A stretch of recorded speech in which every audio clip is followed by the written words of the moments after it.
Tu te demandes souvent d'où vient ton Samsung, d'où vient ton Google Pixel, d'où vient ton Xiaomi ou alors ton dernier iPhone que tu as entre les mains. Pourquoi quand tu compares le prix, par exemple, de ton 13 ou Pro Max, tu vois, il coûte hyper cher sur Amazon, par exemple, ou alors sur les sites internet des blancs, il coûte plusieurs milliers d'euros souvent.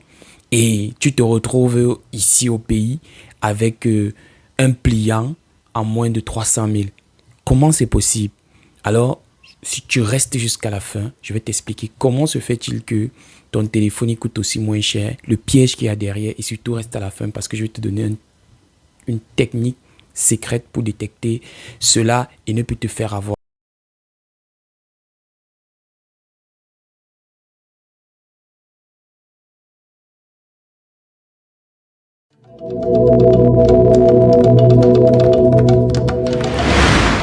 Que ce soit les Samsung, les téléphones Xiaomi avec leur entrée de gamme Redmi, que ce soit les Google Pixel, que ce soit les Huawei et autres, il y a quelque chose qui fait en sorte que généralement, nous ici au Cameroun, on réussit à l'avoir moins cher et généralement en Afrique.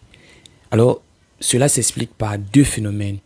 Ces deux phénomènes vont te surprendre, certainement, mais je suis sûr que tu comprendras enfin pourquoi ton téléphone ne coûte pas si cher et enfin comment éviter d'être arnaqué en ayant un téléphone que sur le papier, il remplit, il coche toutes les cases, mais en pratique, tu ne ressens pas réellement qu'il ressemble à ce que la publicité montrait.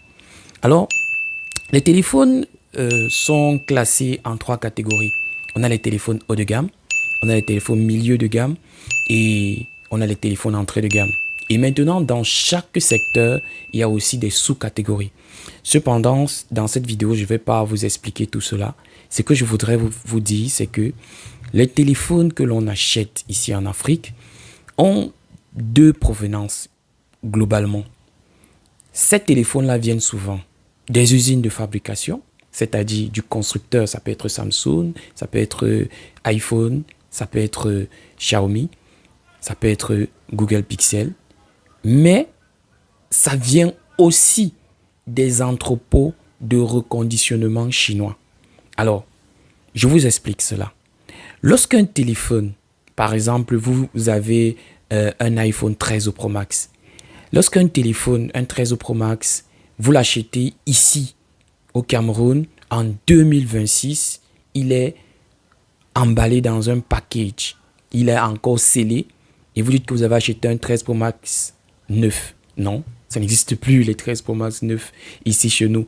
On ne peut pas l'avoir neuf à moins que ce soit un collectionneur qui vous ait gardé son téléphone depuis plus de 4 ans et décide de vous le vendre aujourd'hui. Parce qu'en réalité, le 13 Pro Max, il est sorti en 2023. De 2023 à 2026, 3 ans se sont écoulés. Et Apple arrête la fabrication de ces téléphones maximum 18 mois après qu'ils soient sortis. Ça veut dire ceci, lorsqu'il finit de fabriquer ces téléphones, il les expédie hors de leurs entrepôts vers les revendeurs, c'est-à-dire les commerçants. Alors, lorsqu'ils vendent leurs téléphones, ces commerçants, ces téléphones sont généralement achetés à l'étranger, en Asie, en Europe et aux États-Unis. Alors, de ce fait, quand ils utilisent ces téléphones, l'année qui suit, ils ont souvent envie d'avoir le dernier téléphone à la mode. Qu'est-ce qu'ils font? Ils partent chez un vendeur, chez un revendeur. Ils leur proposent de changer ce téléphone moyennant quelques sous. Oui, oui, comme nous on le fait ici d'ailleurs. Moyennant quelques sous pour avoir le téléphone, le dernier téléphone qui est sorti. Or, pour que ce téléphone que le revendeur a pris soit remis sur le marché, il contrôle si ce téléphone n'a pas de problème. Si ce téléphone n'a pas de problème, il peut être revendu comme un téléphone d'occasion. Vous avez des sites comme eBay aux États-Unis ou bien Le Bon Coin où on revend les téléphones d'occasion. C'est-à-dire un téléphone qui n'a pas été réfectionné, mais un téléphone qui peut être revendu à un prix en deçà. Cette première catégorie de téléphone-là peut se retrouver donc en Afrique. Généralement parce que un passeur, c'est-à-dire quelqu'un qui a voyagé pour l'Europe, a décidé de revenir avec ça ici, soit d'offrir à un tiers, c'est-à-dire à son frère qui est resté ici en Afrique, ou alors de revendre ça dans sa boutique. Là, vous aurez des téléphones d'occasion. Et maintenant, comme il a fortement chuté avec les années qui sont passées et avec la dévaluation du produit, vous pouvez l'acheter à moindre coût. Mais seulement, le prix est généralement encore conséquent. Cependant, il y a une catégorie de téléphones que lorsqu'on part le revendre chez un revendeur, il a un problème d'affichage par exemple, il a une caméra défectueuse ou alors pour les iPhones, le Face ID ne marche plus normalement. Qu'est-ce qui se passe? On envoie ça dans les entrepôts généralement chinois et des experts dans le reconditionnement qui changent les appareils, les pièces qui sont à l'intérieur du téléphone et pour le rendre plus convenable, c'est-à-dire plus original, plus authentique, plus bon, plus fonctionnel. Alors, pas plus authentique dans la mesure où il sera meilleur que le téléphone d'origine. Oh non, non, non. Plus authentique dans la mesure où il sera plus fonctionnel que le téléphone qu'on est venu lui remettre. C'est-à-dire quoi? On change la caméra défectueuse, on met une nouvelle caméra. Mais si on s'en tient à Apple qui sont en réalité des personnes très très fermées, des personnes qui ne donnent pas leurs pièces n'importe comment, on se rend donc compte qu'ils sont obligés souvent d'avoir des adaptations, c'est-à-dire des pièces chinoises, des pièces qui ne sont pas des contrefaçons, mais qui ne sont pas aussi bonnes que les pièces d'origine. Vous allez donc voir que sur un grand angle, un ultra grand angle et un téléobjectif d'une caméra de départ, vous vous rendez compte que le téléobjectif est meilleur que l'ultra grand angle ou alors l'inverse. C'est l'ultra grand angle qui est meilleur que le grand angle. Vous allez voir que puisque on a trois caméras, on a le grand angle, le x1, qui est la caméra la plus utilisée. Il y a le x 0,3, le x3 ou bien le x5 en fonction des téléobjectifs qui sont en fait les zooms. Et il y a aussi l'ultra grand angle qui permet de prendre toute une grande surface, un paysage par exemple lorsqu'on filme. Ces trois caméras que vous voyez généralement derrière les téléphones haut de gamme bien sûr, parce que les téléphones milieu de gamme et entrée de gamme n'ont pas de téléobjectif, ils ont plutôt généralement un objectif macro qui ne sert pas à grand chose. Alors, revenons donc sur ces téléphones-là. On a donc ce iPhone-là qui est parti dans un entrepôt chinois, il a été reconditionné, il est empaqueté, c'est-à-dire on le nettoie, on le remet à neuf, on change la coque et l'écran, c'est encore le grand problème là-bas parce qu'en réalité, il existe principalement deux types d'écrans. Les écrans LCD et les écrans OLED ou AMOLED en fonction de la marque. Alors, le plus grand constructeur d'écran de téléphone, c'est Samsung. Et lorsque vous avez un téléphone Samsung, depuis le S1 de Samsung, on a des écrans OLED sur les téléphones ultra haut de gamme de Samsung. Ça veut dire ceci.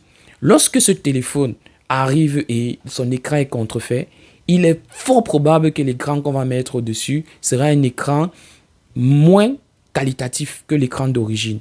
Et quand vous envoie ça ici, il a l'air fermé. Vous voyez quelqu'un acheter un S22 Ultra en 2026 et il se rend compte que des traits apparaissent sur son écran.